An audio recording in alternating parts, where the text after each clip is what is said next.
Hello, everyone. I just wanted to make a really quick rant video um, just to tell everyone that sanity exists. It's right here. It's funny because usually I'm not the sane guy in most contexts. I'm usually the insane one because Diogenes of Sinope is my favorite guy. Um, but today we live in truly strange times. Regardless, the reason I have making this video is that I want to make people think. And specifically, I want to make people think who were raised by and indoctrinated by the ideals that I was also raised by, these progressive ideals that I was also raised with, which who think that uh, who think that they can't change their worldview because of some Overton window logic, that because we're living in a time of changing Overton window, that uh, they can't shift to the right or the left. But my point here is that the very dimensional plane upon which the left and the right once existed has shifted. We don't live in a one-dimensional world. I think that the prime example that makes me want to say this is how so many people in our public media, and I say public media because I don't differentiate between internet, social media, and real life. If you are watching me right now on Instagram or YouTube, you are in the same cyberpunk matrix that I'm in, right? And even if you are pretending to be some hipster or hippie, or you don't use Instagram too much, and I think that's pretty much all my friends on any type of social media, you're still going to watch this at some point, even if you're not watching this all the time. Even if you're regulating your usage, you are still in the cyberpunk reality, because this cyberpunk reality is outside of all of our creation. It's within the realm of public sphere. It's in our public sphere, whether we like it or not. So the example that I want to talk about is these idioms that are being used over and over. And the specific example is this: how is this middle school or elementary school teacher was recently ranting on Twitter or Instagram or something about how she is tired of her students gaslighting her. She said she's tired of her students gaslighting her, which is the prime object of my critique. These overly used idioms being used without critique are killing us. They're killing our communities. They are being used by people who do not fully comprehend what the terms are supposed to designate. And this is an educated school teacher doing this, let alone all the randos on the internet. And this is not just with specific words like gaslighting, or a lot of these idioms are being used and they're being aimed at each other, and they're destroying our communities because we keep pointing our fingers at one another without. And I think that this is why complicity is a much more important issue to deal with, right? These pop psychology, I call it pop psychology, idiomatic memes spread like wildfire, uh, and are repeated unthinkingly. And this wildfire just suffocates our communities with smoke. And it's just really difficult to try to do any work of community creation, especially if you're a teacher in this time. And this is why I'm pointing out to this teacher, it's her duty as a teacher to do all these things, or at least it was the old duty. The old teacher would say something like, oh, it's your response, education is response, knowledge equals power, and with power comes great responsibility, and you have to take on the work of responsibility and help the people who are under you. But now it's just knowledge equals power, and power equals fuck you. I'm gonna just make money by myself, or I'm gonna provide value for people who only provide value for me. This kind of cost benefit analysis that has just destroyed the difficult task of community creation.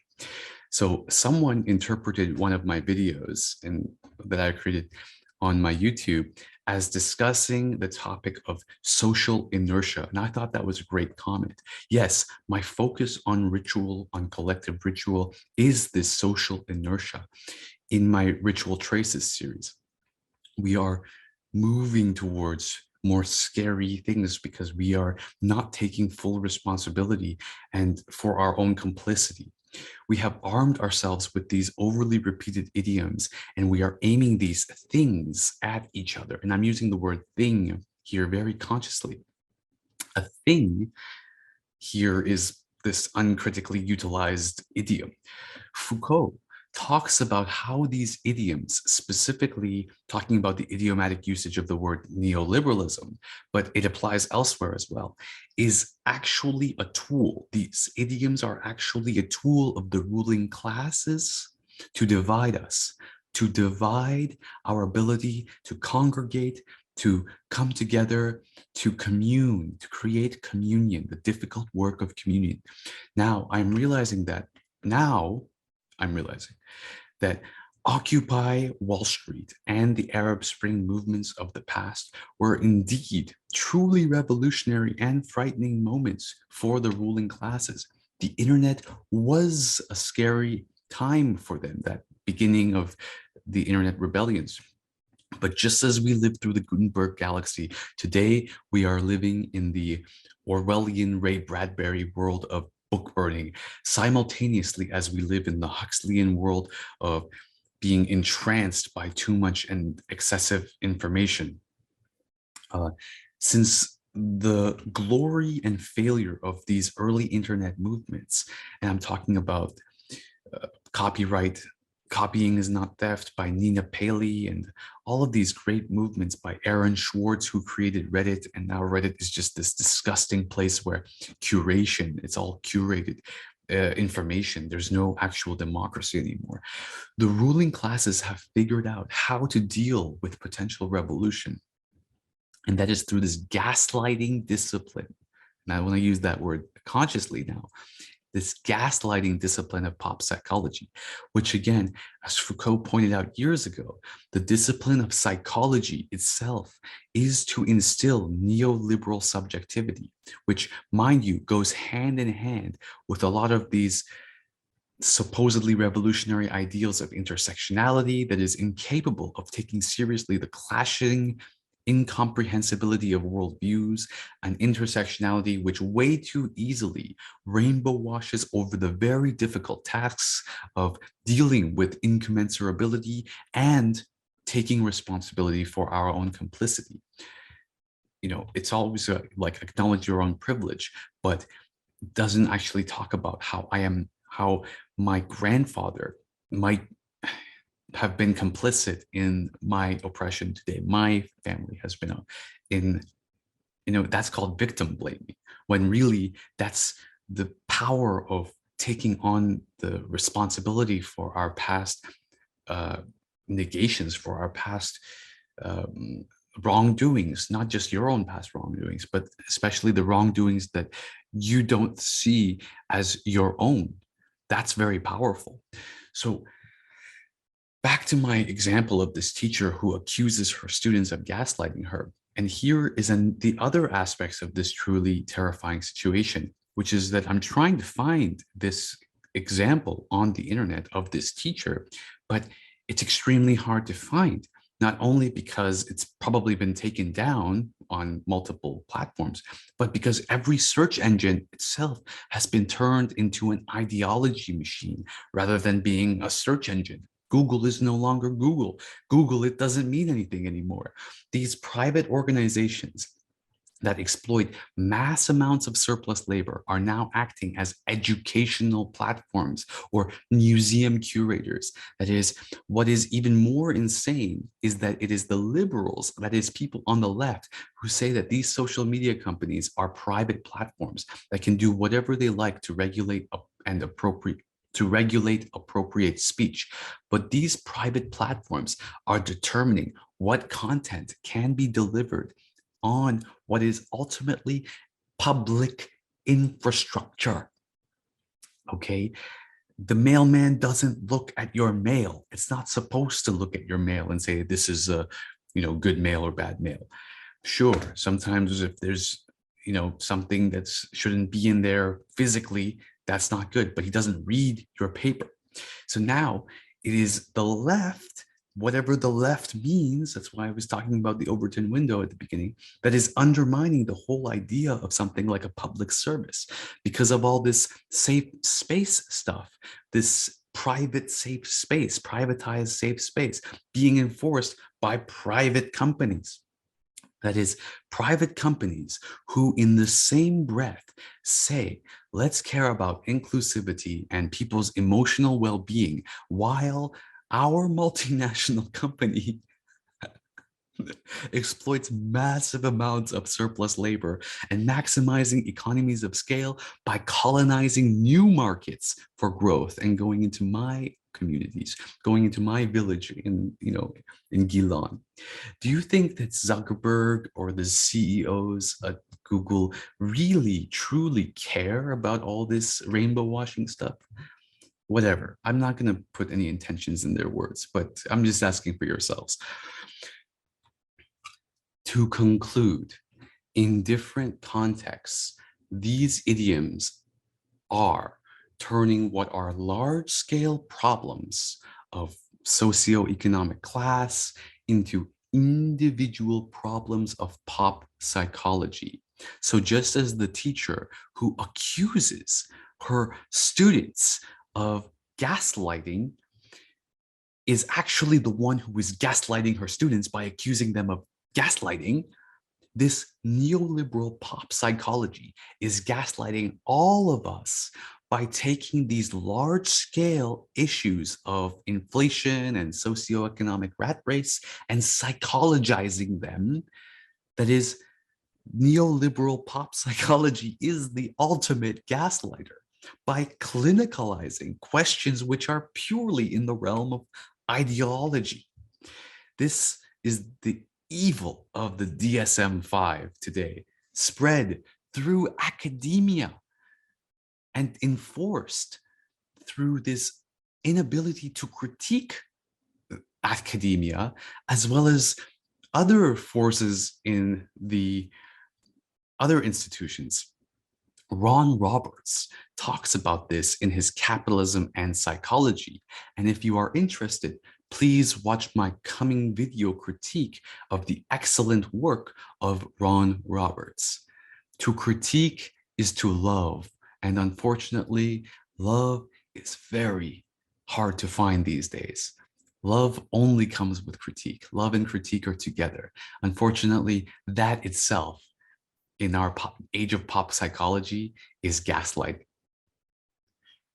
The polemic triggered by an interview by Judith Butler in The Guardian, the British left liberal daily. Did you follow it? I did not follow this. Okay, I will be very brief. Judith gave a long, substantial interview. It appeared in a shorter version in print, but basically it was on their website. And what's so important is that she, in it, ferociously attacked the so-called TERF, trans-exclusionary radical feminists. I think she was, but let's not go into it now, I think she was too harsh. She used the term fascism, claiming that every doubt about this her own topic, this complete plasticity, performativity of sex, and so if you just say, but nonetheless, maybe biology does play a certain more fundamental role, and so on and so on. Every identity politics, that's another point. In this sense, I don't want to go into these contradictions of identity politics, is fascist. Now, first, I oppose this thesis. Look, we have to be very careful here. What about Native Americans, or whatever you call them? You know that I don't like the name. Or Amish.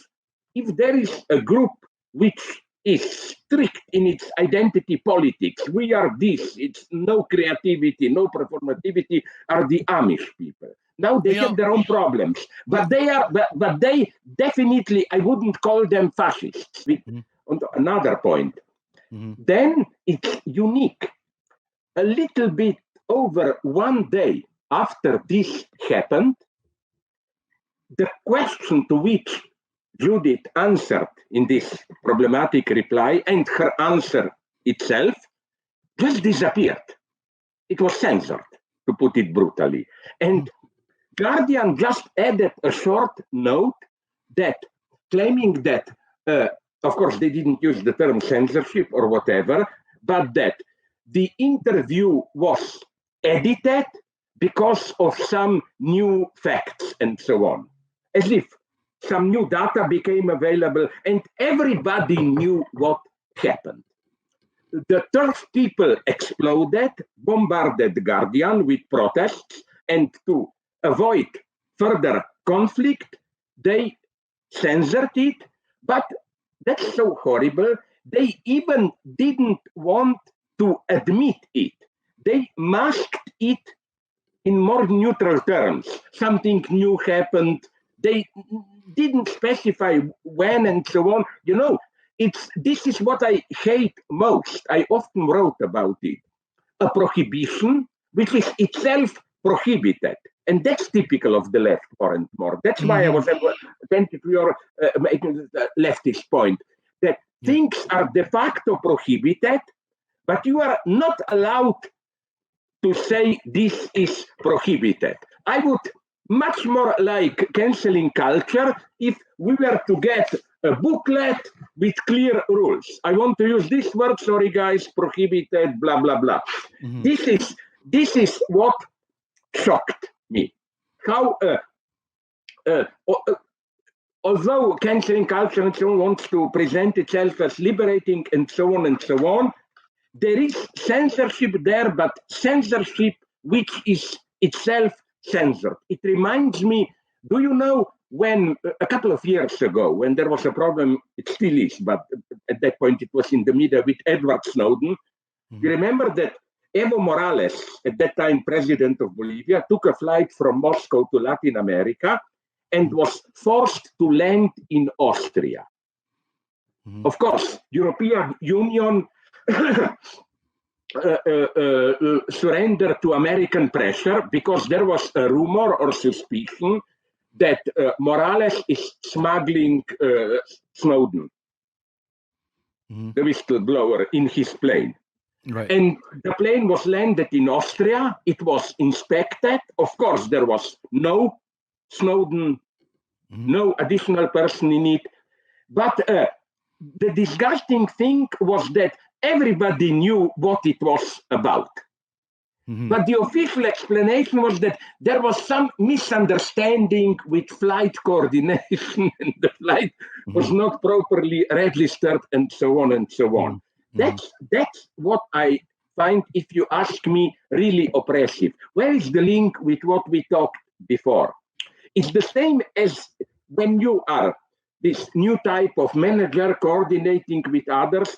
Everybody is regulated and so on, but you have to play, to enact false spontaneity and so on and so on. Here it's the same. Censorship which is not even allowed to function as censorship. And may I add another example which did strike me? I think this happened somewhere in, I think it's United Kingdom. Correct me if I'm wrong. Did you hear a case about Othello? Othello, Laurence, not Shakespeare's play, but Laurence Olivier movie from 1962, I think. Of course, Laurence Olivier plays Othello, and of course, my God, he blackened his face to play a black guy. Then this happened. No, it was in the States. A young Oriental, Chinese or Japanese composer who teaches music there. He was one of those geniuses, got MacArthur Award and so on. Progressive guy. He just showed this movie to his students to illustrate some musical points. But then some of his students wrote a public letter that this is an openly racist movie because it's cultural appropriation. And then they went a step further and claimed that to show, now be careful about my formulation, it's literal from that accusation, to show a movie like Othello, where a white guy plays a black guy, to show it without proper framing, historic contextualization, and warning that it's a racist movie, it is in itself a racist act. Now, what I find problematic here is that this statement is so blatantly false. In what sense? They claim you should, if you show some from the standpoint of political correctness, problematic work of art, that you should properly contextualize it, show the framing and so on. But isn't it clear that what such a quick judgment dismissal does is that it precisely does not contextualize it. It just states, no, it shouldn't be shown because it's not appropriate to our today's standards. They precisely don't contextualize it. Right. So this, and also, I will not go into it now in detail, it's also obvious in what sense such a stance is implicitly racist in itself, as if the potential victims are so stupid that they have to be in advance warned what they will see, don't be afraid, it's not meant to hurt you. I cannot imagine anything more racist, and I remember from my youth, you know, today's generation doesn't know it. John Forsyth, big bourgeois kids novel, John Goldsworthy, Saga of Forsyth. It was a big BBC production, extremely popular. And he was a relatively progressive guy. So in late 60s, it was shown also in Soviet Union. And they did exactly the same as politically correct guys want today. Each episode was introduced by some Marxist theoretician, which provided proper framing. He said, it may appear progressive, but look, capitalists are still the good guys. It's just humanitarianism and so on and so on and so on. I find these more subtle forms of censorship which even denies itself as censorship, I find it very problematic. Unfortunately, that itself, in our age of pop psychology, is gaslighting. Thank you for watching.